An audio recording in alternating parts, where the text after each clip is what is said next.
The Los Angeles Lakers don't look so good without LeBron James and Anthony Davis.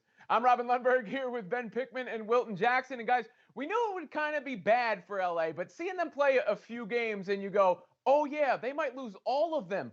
So how concerned, Ben, do you think this team should be? To me, this is all about when LeBron and AD are able to come back at 100%.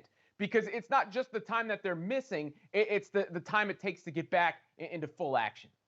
And we really have no way to know when that time is going to be. Is there going to be 5 games left in the season, 10, or a little bit more, right? LeBron is at least reportedly out several weeks, but he's also out indefinitely. And so it could be 4, it could be 6 weeks. And who knows? By that time, the regular season could be winding down, right? Do I think they're going to lose every game? Absolutely not, of course. But they need to win some of these winnable games coming up, right? They play the Cavaliers, they play the Magic.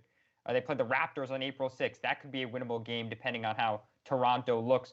The Lakers are about to head into a 7-game road trip to open April. That's obviously, a challenge considering the roster they have. It's not crazy that this team is in the play-in tournament, right? It's something that I think people really need to consider, right? They're only 3 games up on the Mavericks ahead of the 8th seed in terms of losses, at least. They have 3 more, the Mavericks rather have 3 more losses at this point. So, I think there is reason for concern. And yes, LeBron comes back, AD comes back, they're healthy. They could very well make a deep playoff run. Don't ever write them off. But it's not crazy to start worrying about the play-in tournament and what that does and how much it limits their margin for error. Yeah, I mean, just looking at the B-roll that was going on during this shoot, and I'm like, oh yeah, those are the rest of the Lakers, right?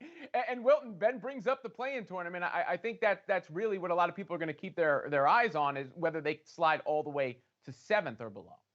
You're absolutely right, Robin. Like, I would hate if the Lakers did slide to that point, because now you're talking about playing extra games just to even potentially get a playoff spot. And you're talking about, to Ben's point, you don't know necessarily when AD and LeBron, even when they get back, are they going to be 100% healthy?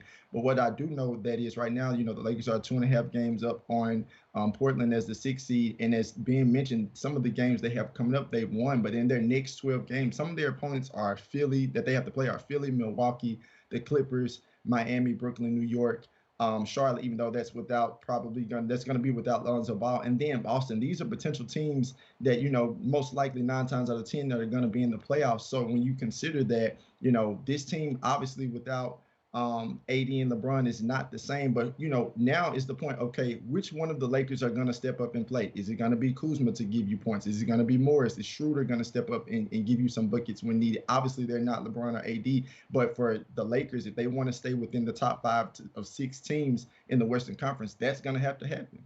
Yeah, and they'll have to beat those games, win those games that are winnable, as you both mentioned, like the Hornets without LaMelo Ball. This will emphasize LeBron's MVP case. I think if he's able to get back quickly, it could help him, or it will once again just show us all his value without an award going his way.